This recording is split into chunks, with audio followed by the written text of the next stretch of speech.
Hey everyone, and welcome back. Today we're going deep on something that could save you a bunch of headaches and maybe even some cash, when you're looking to buy a used MacBook. Right. Yeah, trying to score a deal online. Mm-hmm. Smart move. Yeah. But before you jump on that deal, we got to talk about activation lock. Yeah. It's this sneaky little feature that can turn your tech bargain into a really expensive paperweight. Oh, yeah. Activation lock, also called iCloud lock. It's like a digital chain linking that MacBook to the previous owner's Apple ID. Super powerful security feature. So like, find my iPhone, but for your computer. Exactly. Okay, walk me through this. What's the big deal for someone like me who's, just looking for a good deal on a used MacBook? Okay, so imagine this. You find the perfect MacBook online, right? Mm-hmm. The price is right. You're ready to click buy. But what if the seller forgot to sign out of their iCloud account? Oh, Or worse, what if they're intentionally selling a locked device, just hoping to take advantage of, yeah. someone who doesn't know any better? Right. Then suddenly, that shiny new-to-you MacBook is useless. You can't get past the activation screen without their Apple ID and password. You're right. That would be a total nightmare. I'd be stuck with this expensive piece of metal and glass that's basically a paperweight. Exactly. That's why we're doing this deep dive. We want to arm you with the knowledge to avoid that. Okay. So let's start by really understanding what activation lock is. It's a security measure built into every MacBook that ties the device to the original owner's Apple ID. This is great for deterring theft, because even if someone steals the MacBook and wipes it clean, it's still locked to that original Apple ID. Okay, so it's like a digital fingerprint that can't be erased. Right. So let's say I end up with a locked MacBook. What are my options? I've heard some shady whispers about something called a bypass. Should I even consider that? I'm glad you brought that up. Bypassing activation lock might sound tempting, but trust me, it's more trouble than it's worth. Think of it as putting a Band-Aid on a broken bone. It might seem like a quick fix, but the problem is still there lurking beneath the surface. The lock can reappear after software updates, or even a simple reboot. Plus, using a bypass device can expose you to potential security risks and even legal issues down the line. So a bypass is like sweeping the problem under the rug instead of actually solving it. Got it. So what's the right way to unlock a MacBook? The key is to have the previous owner's Apple ID completely removed, and that requires going through the proper channels. The first step is to obtain something called a GSX report. GSX report. Okay, you're going to have to break that down for me. What is that and why is it so important? Think of a GSX report as a Carfax report for your MacBook. It pulls detailed information about the device directly from Apple servers. It contains everything from the serial number and model to the purchase date and warranty status. But most importantly for us, it reveals whether the device has been reported lost or stolen. Wow, so it's like a complete history of the MacBook's life laid out in a report. That sounds incredibly useful. It is. It's an essential tool for anyone dealing with used Apple products. Some unlock services will require the full GSX report, while others may only need the serial number. But having the full report gives you a much clearer picture of what you're dealing with. Okay, so I've got my GSX report, Yeah. and I've confirmed that the MacBook is indeed iCloud locked. What happens next? Where do I actually go to get this thing unlocked? That's where unlock services come in. These are third-party providers that specialize in removing activation lock from Apple devices. There are many out there, and it's crucial to choose a reputable one with a proven track record. You're right. I don't want to trust my precious MacBook to just anyone. Yeah. What should I look for when choosing an unlock service? Do your homework. Look for services that have positive reviews, clear pricing, and good customer support. Phone-style server is one that we've had good experiences with, especially for MacBooks. But again, always research before you commit. Excellent advice. So let's say I've found a service I trust. I've sent them my GSX report and maybe even paid for the service. What happens next? What's the actual unlocking process like? This is where it gets really interesting. And it's also where things can go wrong if you're not careful. Remember how we talked about activation lock being tied to Apple's servers? Well, the unlock process happens on those servers. Essentially, the service communicates with Apple servers to remove the previous owner's Apple ID from the device. So it's not like they're magically hacking into the MacBook itself. They're working with Apple's system to remove the lock remotely. You got it. And this is why it's absolutely critical that the MacBook is completely powered off during your entire unlocking process. If you power it on while the unlock is in progress, you could interrupt the communication with Apple servers. Think of it like a delicate surgery. You wouldn't want the patient suddenly jumping off the operating table in the middle of the procedure, right? That's a great analogy. It really drives home the point that we need to let the experts do their work and not interfere. Exactly. And speaking of experts, most reputable unlock services have a very high success rate, often close to 100%.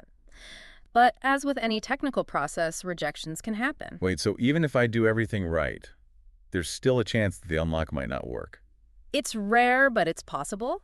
Sometimes there are discrepancies or errors in the GSX record, or there might be other unforeseen technical issues.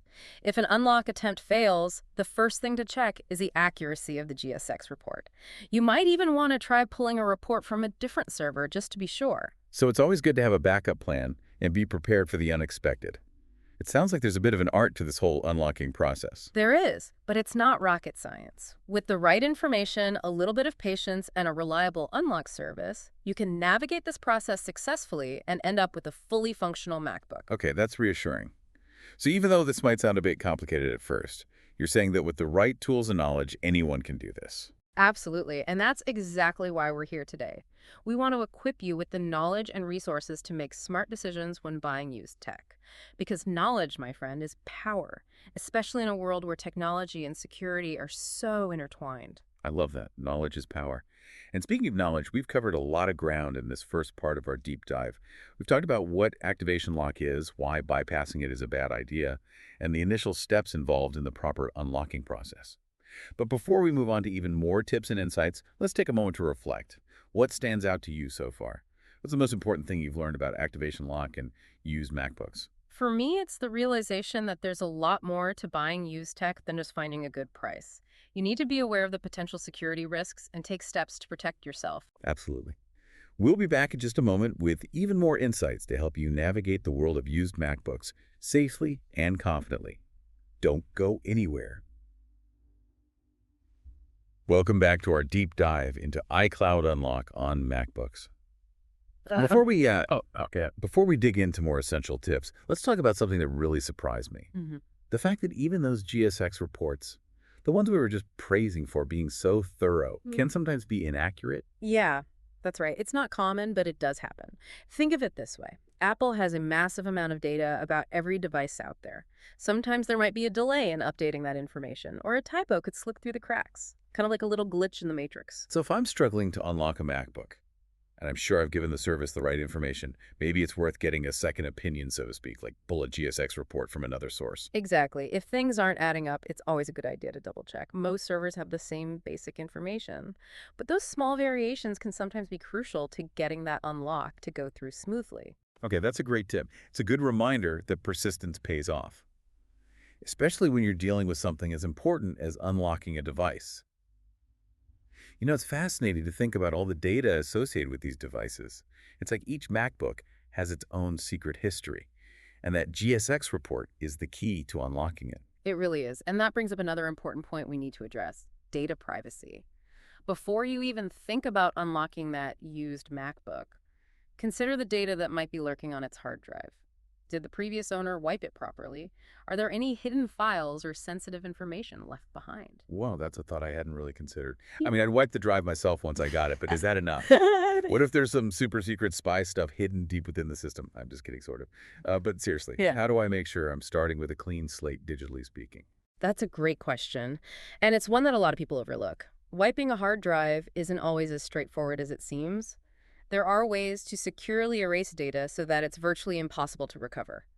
We'll include some resources in the show notes on how to do this properly. Perfect. I'll definitely be checking those out. So we've talked about GSX reports, unlock services, and now data privacy. What other hidden dangers or pitfalls should someone be aware of when buying a used MacBook? Is there anything else that tends to trip people up? One thing that often gets overlooked is the condition of the device itself. Photos online can be deceiving. It's important to get your hands on the MacBook, if at all possible, before you commit to buying it. That makes sense. I mean, I've definitely been fooled by flattering lighting and clever camera angles before. Yeah. So what should I be looking for when inspecting a used MacBook? Start with the basics. Check the screen for any scratches or dead pixels. Make sure the keyboard and trackpad are working properly. Look for any dents or signs of damage on the casing.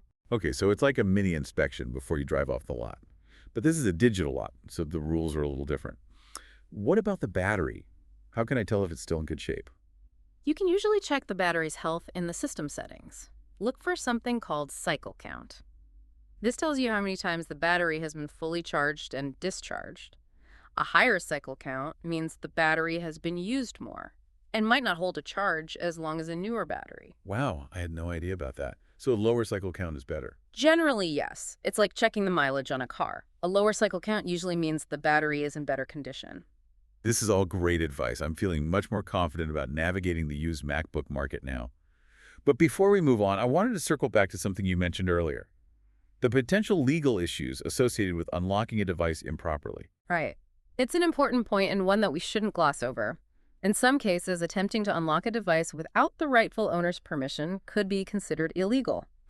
It's essential to make sure you're buying from a legitimate source and that you have the right to unlock the device. So if a deal seems too good to be true, it probably is.